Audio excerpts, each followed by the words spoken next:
আসসালামু আলাইকুম, কেমন আছেন সবাই? আশা করি সবাই ভালো আছেন। বন্ধুরা, আপনারা দেখতে পাচ্ছেন খেজুরের রসের হাঁড়ি।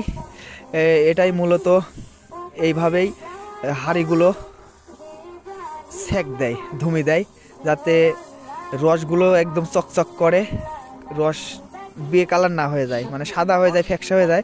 এই এরকম ধুমি দিলে হাঁড়ি রস হচ্ছে একদম সতেজ থাকে, চকচকে, মানে ঘোলা হয় না আর কি। দেখেন, এটা গ্রামীণ রসের ঐতিহ্য। বন্ধুরা, এটাও একটা প্র্যাকটিসের বিষয়। দেখেন কত সুন্দর গোছালোভাবে কাজ করতেছে। আর মূলত যখন প্রত্যেকটা হাঁড়িগুলোই এইভাবে ধুমে দিবে, তখন মানে অনেক সুন্দর লাগে দেখতে। রসটা একদম সতেজ থাকে, ঘোলা হয় না, রসটা একদম চকচক করে। এই ধুমি দিলে একদম রস সতেজ থাকে। কিন্তু এই আপনি যখন সাজের রসটা খাবেন খেজুরের, কিংবা সকালের রসটাও খাবেন, তখন একটা ধুমি ধুমি বাসনা বাসনা লাগে, একটা সেন্ট লাগে ধুমি ধুমি। এটা একটু বিরক্তকর, কিন্তু ধুমি দেওয়ার জন্য একটা ফ্লেভারও আসে আর কি, অনেক সুন্দর দেখাচ্ছে।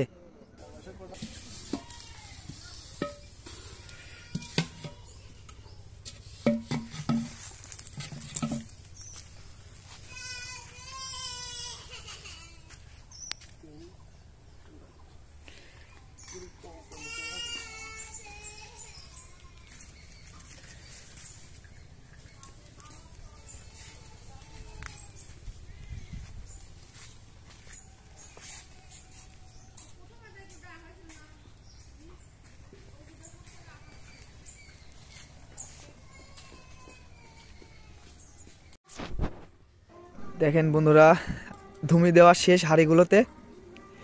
এখন এক একটা করে হাঁড়িগুলো আবার আলাদা করতেছে।